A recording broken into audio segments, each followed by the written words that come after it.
Titus 3. Pesan-pesan penutup. Ayat yang pertama. Ingatkanlah mereka supaya mereka tunduk pada pemerintah dan orang-orang yang berkuasa, taat dan siap untuk melakukan setiap pekerjaan yang baik. Ayat yang kedua. Janganlah mereka memfitnah, janganlah mereka bertengkar, hendaklah mereka selalu ramah dan bersikap lemah lembut terhadap semua orang. Ayat yang ketiga.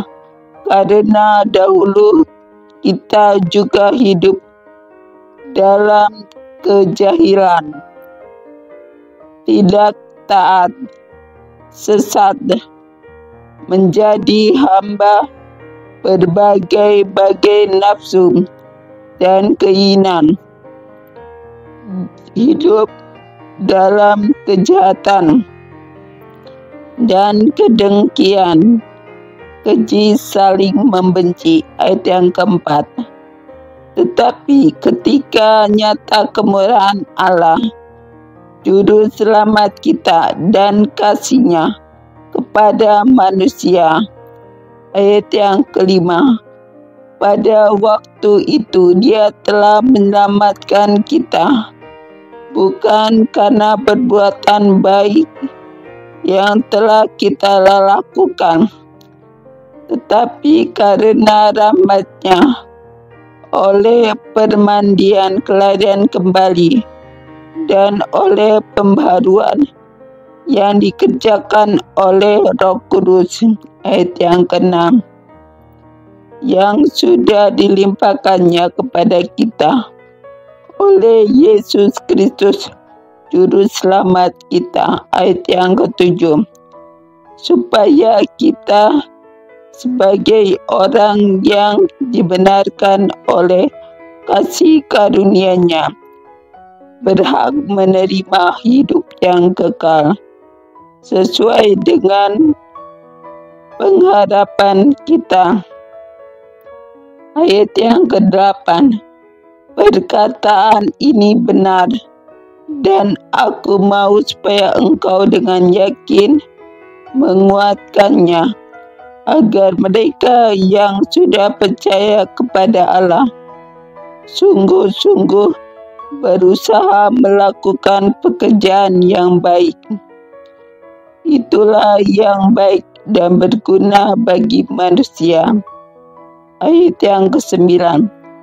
Tetapi hindarilah persoalan yang dicari-cari dan yang bodoh, persoalan silsilah, percekcokan dan pertengkaran mengenai hukum Taurat, karena semua itu tidak berguna dan sia-sia belaka.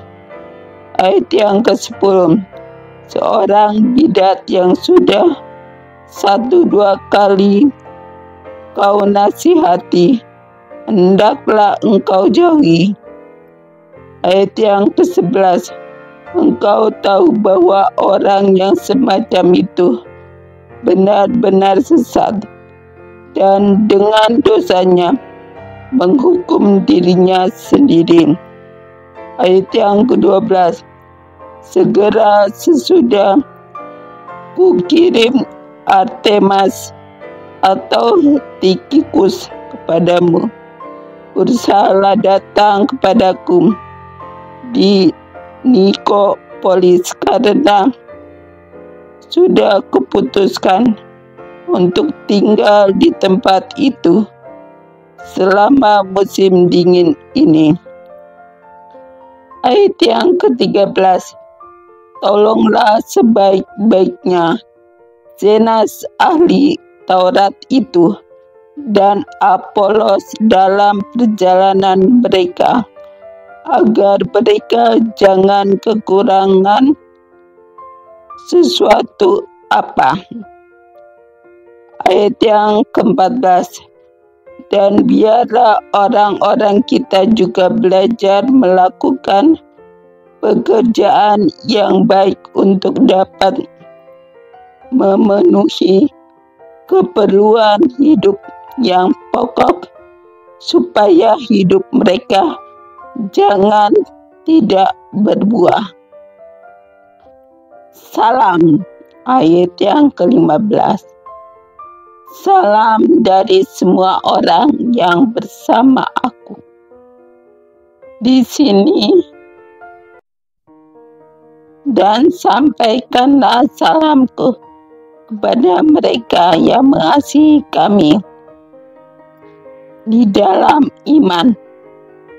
Kasih karunia menyertai kamu sekalian.